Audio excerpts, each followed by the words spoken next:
아무런 보상 없는데 직장 생활하는 사람 있을까요? 아무리 힘이 들어도 불평 없이 맡은 일 끝까지 감당할 사람 있을까요? 일을 할수록 힘이 넘쳐난다고 기쁜 천사의 얼굴을 드러낼 사람 어디 우리의 주변에 있을까요? 지금 본인이 하는 일을 자꾸자꾸 자랑하고 싶은 그 열망에 주변의 사람들 만날 때마다 나 이렇게 행복하다고 이야기하는 사람 혹시 주변에 있습니까? 행복이 무엇입니까? 누군가로부터 사랑받고 또 사랑하며 사는 겁니다. 그럼 불행은 무엇이라 생각됩니까? 누군가로부터 사랑받지 못하고 사랑할 사람, 사랑해야 될 일이 없이 사는 겁니다. 이걸 우리는 버림받았다 이야기합니다. 스스로가 버림을 선택한 겁니다.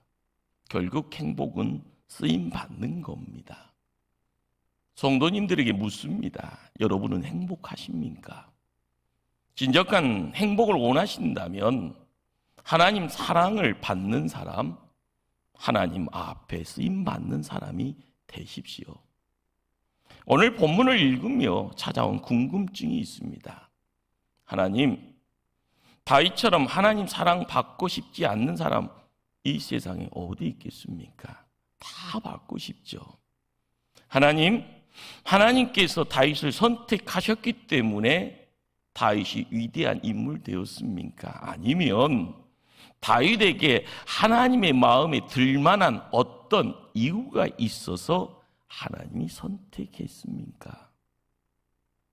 이에 대한 성경의 대답은 분명합니다. 이 두 질문을 분명하게 구분하지 않습니다. 하나님은 당신의 마음에 합한 자를 버린 적 없습니다. 하나님은 아무리 약자라도 하나님이 들어 쓰실 때 그런 위대하게 쓰임 받았습니다. 일찍이 루소는 이렇게 말합니다. 이 세상에 사람 두 번 태어난다. 한 번은 존재하기 위해 태어나고 또 한 번은 일하기 위해서 태어난다. 때문에 사람은 자기 사명을 발견하기까지는 사는 것이 아니다. 인간은 섬기기 위해서 태어났습니다. 분명한 진리입니다. 하나님을 섬기고 교회를 섬기고 세상을 섬기기 위해서 태어났습니다. 그러기에 섬길 수 있는 교회가 필요한 것입니다. 일할 수 있는 일터가 필요하고요. 내가 이웃을 섬길 사역이 있다고 하는 것 감사거리입니다. 그러나 일꾼 되었다고 다 하나님 앞에 쓰임받는 것 아니네요. 특히 교회 사역은 지식이 있다고 되는 것 아니고요. 더더욱 돈 있다고 되는 것 아닙니다. 그냥 시간 지나서 교회 직분 지어줬다고 자동으로 되는 일은 더더욱 아닌가 봅니다. 내가 하나님 앞에 쓰임받고 싶은 뜨거운 열정이 선행되어져야 합니다. 구약의 시대가 끝났습니다. 그리고 신약의 시대가 들어와서 예수님 오셨고요. 예수님이 이 땅에서 공생에 보내시고 하늘로 올라간 이후에 믿음의 사도 바울의 신앙의 고백이 지금 우리에게 들려지고 있습니다. 사울을 폐하시고 다윗을 왕으로 세우시고 증언하여 이르시되 내가 이새의 아들 다윗을 만나니 내 마음에 맞는 사람이라 내 뜻을 다 이루리라 하시더니 하나님 어떤 사람 버리시고 어떤 사람 들어 쓰셨습니까? 하나님께서 다윗을 쓰신 첫 번째 이유는요, 대단히 역설적인 이야기가 되지만 다윗이 약자였기 때문이었습니다. 하나님 약자 들어 쓰십니다. 사무엘상 16장의 선지자 사무엘이 하나님의 명령 받고 이새의 집으로 갑니다. 이새는요 7 아들과 함께 몸을 성결하게 하고 사무엘 선지자 앞에 섭니다. 그러나 그 7 아들이 다 지나가도록 하나님의 응답은요 내가 택하지 않았다입니다. 다윗은 이새의 아들 형제 중에 막내가 됩니다. 그런데 중요한 것은요, 아버지 이새가 그에게 별 기대하지 않았다는 것입니다. 그래서 왕이 될 면접 심사에 다윗은 빠져 있는 바로 그 상황이 팩트입니다. 그때 선지자 사무엘이 묻습니다. 내 아들이 다 여기 있느냐? 이새의 대답입니다. 아직 막내가 남았는데 그는 양을 지키나이다. 여기 막내라는 말은요, 단순히 형제서열상 끝이라는 말만 뜻하는 것이 아닌가 봅니다. 사람들 앞에서 약자임을 의미합니다. 그러나 하나님은요, 그를 택했습니다. 약자를 택했습니다. 평범한 이치입니다. 세상은요, 강자순이고 성적순입니다. 그러나 하나님은 막내를 택했습니다. 하나님의 기준, 사람의 기준 같지 않은가 봅니다. 그러기에 하나님의 뜻, 사람의 뜻 다를 수밖에 없습니다. 하나님 앞에 쓰임 받기를 원하십니까? 자기 자신이 막내였음을 바로 알아야 합니다. 철저한 자기 인식이 필요하다는 말입니다. 하나님은 교만한 자를 대적하시고요, 약한 자, 겸손한 자를 쓰십니다. 사울왕이 버림받은 이유가 바로 여기에 있었습니다. 사울은요, 자기 한계에 그 내용을 몰랐습니다. 왕이 되어졌으니 그것도 제비 뽑기 가운데요, 어떻게 보면 택함 받은 겁니다. 세상이 하는 제사까지 다 심내할 수 있다고요? 인간적 생각이 들어와 버리니 착각하고 사는 겁니다. 그리고 갈멜산에는 자신을 위하여 성전 기념비를 세웠습니다. 교만이라는 내용이요, 왕의 자리에 자연스럽게 따라오는 내용인가요? 교만한 사울왕, 하나님이 버릴 수밖에 없었습니다. 막내가 남았는데 그는 양을 지키나이다. 이 말씀을 이해하는데 조금 더 상상력이 필요한가 봅니다. 이 말은요, 막내 아들 한 명 더 있는데 만나보나 마나입니다. 신통한 구석 없습니다. 그 아이는 별 볼 일 없어서 가장 천박한 일을 하는 사람입니다. 이런 뜻이 되는가 보죠. 아버지만 그런 것이 아니었습니다. 형님들도 그렇게 생각합니다. 막내야, 우리 형제들 중에 왕이 나올 모양이다. 우리 모두 사무엘 선지자 만나러 갈 테니 넌 여기서 양을 치고 있거라. 한 걸음 더 나아가서요, 아버지와 형님들만 그렇게 생각한 것이 아닙니다. 다윗 자신도 그렇게 생각했는가 보죠. 분명 나는 아니야. 나는 여기서 양치기나 하고 있어야 되는가 보다. 여기 약자라는 어떤 신분은요, 사람을 말한다 할 때 이 약자를 통해서 드러날 수 있는 어떤 모습이 뭘까요? 교회에서 이기겠다고 덤비는 사람이요, 제일 미련한 사람입니다. 하나님은 그런 자를 버리시고 지는 사람을 들어 쓰십니다. 성경의 진리는요, 약할 때 하나님 강하게 쓰십니다. 져줄 때 이기게 하십니다. 낮아지려고 하면 하나님 높여줍니다. 아직 막내가 남았는데 그는 양을 지키나이다. 두 번째 우리가 주목하는 단어는요, 그가 양을 지키나이다 라는 말씀입니다. 이새의 아들 가운데 왕이 나온다라는 이 말이에요. 다윗도 아들이잖아요. 관심 가질 만도 합니다. 형님들 뒤쫓겠습니다, 이렇게요 한 소리 할 수도 있습니다. 그런데 다윗은 양을 지키고 있었습니다. 묵묵히 맡은 일에 충성을 다하고 있었단 말입니다. 하나님의 일이라 높은 것도 없고 낮은 것도 없습니다. 귀한 것도 없고요, 더더욱 천한 것도 없습니다. 자신 맡은 그 자리에서 최선, 그렇죠, 최선 다하면 하나님 기억하십니다. 때가 되면 축복합니다. 성경에서 하나님이 쓰는 사람들은요, 언제나 자기 일에 성실한 사람입니다. 요셉은요, 누명 쓰고 옥중에 있는 가운데 부름을 받습니다. 사무엘은 어린 나이에 깊은 밤에 성전에서 부름 받습니다. 엘리사는 밭을 갈고 있다가요, 부름을 받습니다. 베드로는 바다에서 kum을 던지다가 부름받습니다. 모세는요, 미디안 광야에서 양치다가 부름받습니다. 양을 지키나이다. 영적인 의미가 어떤 내용일까요? 오늘 우리도 자신이 맡은 자리에서 최선을 다하는 사람 되어보자 힘쓸 때 그 다음이 하나님 쓰시는 내용입니다. 하나님 못 배운 일잠 무식도요, 무능한 사람도요, 죄 많은 사람도 쓰십니다. 하나님 마음이죠. 그러나 책임감이 없는 사람, 성실하지 못한 사람 쓰는 법 없더라는 겁니다. 쓰더라도요, 금방 폐기 처분되어집니다. 우선 우리는 하나님 앞에 모든 얻은 양입니다. 때문에 자기라는 양을 잘 지켜야 될 줄 압니다. 자기 영성 관리. 어떻게 보면 영성 관리라는 것이 무릎으로 통하지만 결과적으로 드러나는 것은 입술입니다. 불평불만이라는 것이요, 왜요? 내 안에 쓴뿌리가요, 가시가 있으니까 끊임없이 불평불만 있는 겁니다. 은혜 받지 못했으니 어둠이 찾아 들어와서요, 세상에 얻은 것이 아니라 내 속이 얻으니 입이 거래지는 겁니다.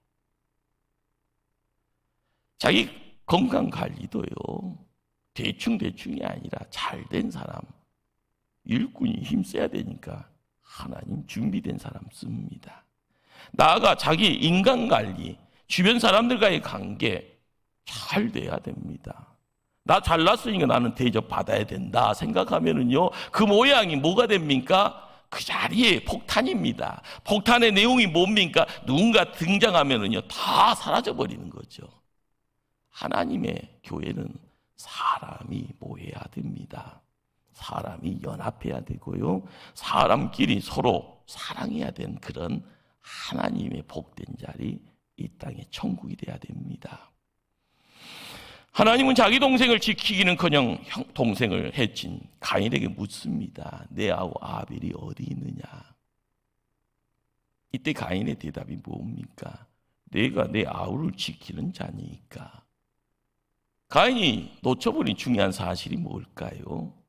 동생 아벨은요, 단지 아버지, 어머니가 지키면 되는 줄 알았습니다. 그래서 나는 그를 해쳐도 된다고 생각했던 것 같습니다. 가인은 동생을 지키는 사람입니다. 우리는 우리의 가족과 믿음의 가족들을 지켜야 될 사람들입니다. 나아가 우리는 우리에게 맡겨진 사역을 지키는 사람들입니다. 맡겨진 사역 앞에 진실해야 합니다.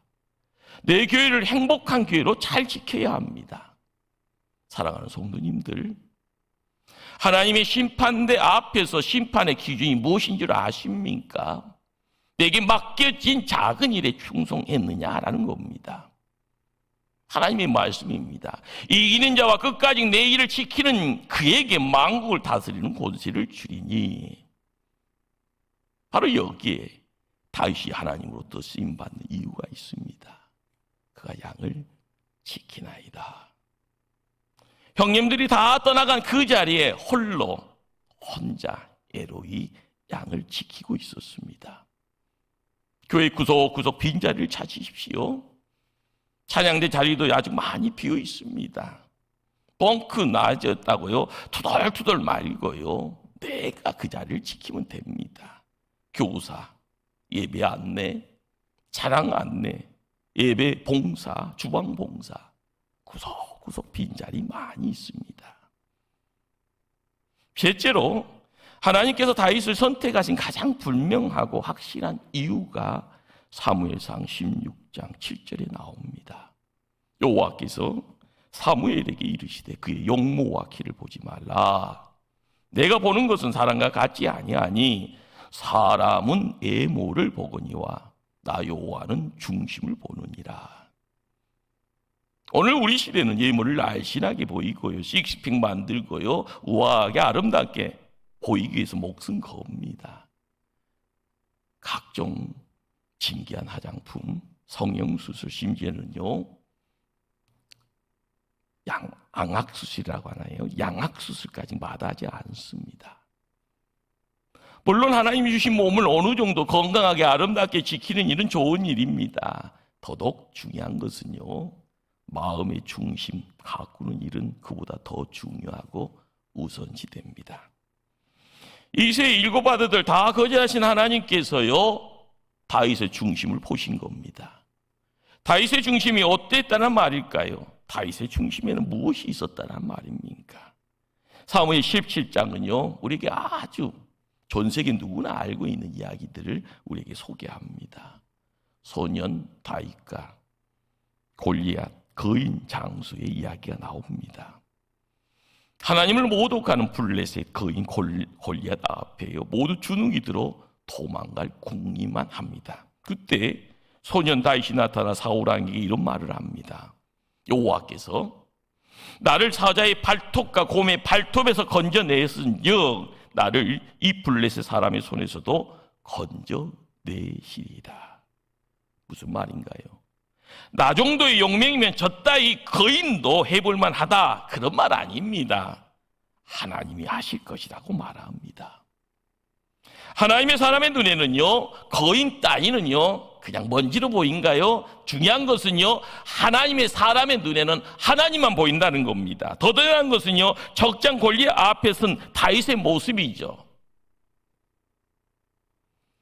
너는 칼과 창과 단창으로 내게 오거니와 나는 만군의 여호와의 이름 곧 네가 모욕하는 이스라엘 군대의 하나님의 이름으로 내게 나아가노라. 대단하잖아요. 계속해서 말합니다. 여호와의 구원하심이 칼과 창에 있지 아니함을 이 무리에게 알게 하리라. 전쟁은 여호와께 속한 것인즉 그가 너희를 우리 손에 넘기시리라. 다윗의 중심에 하나님의 이름이 있었습니다. 하나님의 능력이 있었고요. 다윗은 철저히 하나님 중심주의자입니다. 그는 하나님만 두려워했고 절대적으로 하나님의 능력만 의지하고 걸음 옮겼던 인물입니다. 그가 무서워했던 것은요, 블레셋의 거인 아닙니다. 적군의 무리 숫자가 아니었습니다. 오직 하나님이 나를 지켜주시면 골리앗까지도 이길 수 있다는 사실을요, 죽어도 의심하지 않습니다. 하나님께서 하나님을 높이는 다윗의 마음을 보십니다. 하나님만을 의지하며 하나님만을 사랑하는 그 중심이 보인 겁니다. 맞습니다. 여호와의 눈은 온 땅을 두루 감찰하사 전심으로 자기를 향하는 자들을 위하여 능력을 베푸시나니. 역대하 16장 9절 말씀입니다. 하나님께서는요, 사울 왕이 하나님의 말씀을 버렸으므로 나도 저를 버렸다고 합니다. 그러나 다윗은 하나님의 말씀, 하나님을 높일 때 하나님이 다윗을 높여주셨습니다. 넷째로요, 하나님은 성령에 감동한 사람을 쓰십니다. 무슨 말일까요? 하나님의 사람은요, 하나님의 능력으로 일합니다. 새끼 꼬박꼬박 먹어서요 교회 일하는 것이 아니라 하나님의 은혜, 그 은혜 속에서 찾아와 내 안에 함께하는 능력, 그것이 사랑입니다. 다윗이 사무엘 선지자부터 기름 부음 받고 난 후에요, 성경은 기록합니다. 이날 이후로 다윗이 여호와의 영에게 크게 감동되니라. 하나님의 성령이 다윗과 함께 했다는 말입니다. 반대로요, 하나님의 성령이 사울 왕에게서 떠납니다. 사무엘상 18장 10절은 이런 기록을 남깁니다. 악령이 사울에게 힘있게 내림에 그가 집 안에서 정신없이 떠들어대므로. 옛날 번역에는요, 악신이 사울에게 힘있게 내림에 그가 집 가운데서 야료하는 자가 되었다라고 이렇게 이야기합니다. 야료라는 말이요, 이유 없이 생태집 잡고요 사람을 괴롭히는 것. 어쩔 때 우리는 이런 사람 눈이 해가닥 되어져 있다 하면 귀신 들렸다고 그러잖아요. 하나님으로부터, 사람으로부터 버림받은 겁니다. 귀신에게 붙들려 귀신의 종이 되어지고요, 성령에 감동되면 성령의 사람이 됩니다. 이 사실을 잘 알고 있었던 다윗이요, 하나님께 눈물로 간구하는 기도 가운데 우리에게 들려지는 기도문입니다. 나를 주 앞에서 쫓아내지 마시며 주의 성령을 내게서 거두지 마소서. 다윗은 궁궐에서 쫓겨나는 것보다 주 앞에서 쫓겨나는 것을 두려워했습니다. 다윗은 왕관을 거둬가는 것보다 성령 거둬가는 것을 두려워했습니다. 재물과 권세 빼앗기는 것보다 주의 은혜를 빼앗기는 것이 더 두려운 줄 알고 주님 곁에 서기를 열망했습니다. 다윗이 왕이 되기까지, 하나님 앞에 쓰임 받기까지 엄청난 인구의 세월이 있었다는 것 우린 잘 압니다. 우리가 놓치면 안 되는 내용이 바로 거기에 숨겨져 있습니다. 대가 없이 성공만을 취하려는 모습 절대 안 됩니다. 이제 김장철이 다가옵니다. 김치가 맛을 제대로 내려면은요, 배추가 5번이나 죽어야 된다는 말을 하네요. 몇 번이요? 5번이요. 제가 시골에서 9년 동안 있으면서 김장 때만 되면 옆에서 구경해 봤습니다. 진짜 5번이더만요. 배추가 땅에서 뽑힐 때 한 번 죽습니다. 자, 씻은 다음에 통배추 배를요, 칼을 들어서 또 한 번 쪼개면서 죽입니다. 3번째는요, 소금물에다가 절여서 다시 죽입니다. 4번째는요, 매운 고춧가루나 짠 젓갈에 절여주면서 또 한 번 또 죽입니다. 마지막 5번째는요, 장독에다가 담아서요, 땅에 묻어서 마지막 죽음을 장식합니다. 그리고 나서요, 맛나게 이렇게 먹을 때 꺼내서 먹으면 그것이 진짜 맛난, 우리가 애용하는 김치가 됩니다. 교회를 하면서도요, 자기 죽음의 경험 없이는 하나님과 사람 앞에서 제맛 낼 수 없습니다. 이 제맛이라는 것이 뭘 이야기합니까? 행복이라는 것은 내가 만들어서 허락되어진 것 아니라는 겁니다. 성질도 고집도 자기 주장도 이기심도 죽여져, 그리고 나서 하나님이 교회를 행복하게 만들어 가시는 겁니다. 오늘 우리의 삶의 자리에 하나님이 요구하심에 우리의 삶을 온전히 뭔가를 드리기를 힘쓸 때마다 내 생각대로 되는 것도 없다라는 것을 알아갈 때 하나님 붙잡고 가셔야 되고요, 하나님이 앞장서면 따라가는 거고요, 하나님이 명하시면 내가 여기 있습니다 고백하며 주의 도구 되어지기를 열망하는 믿음의 일꾼들 다 되어지기를 간절히 주님 이름으로 축원합니다.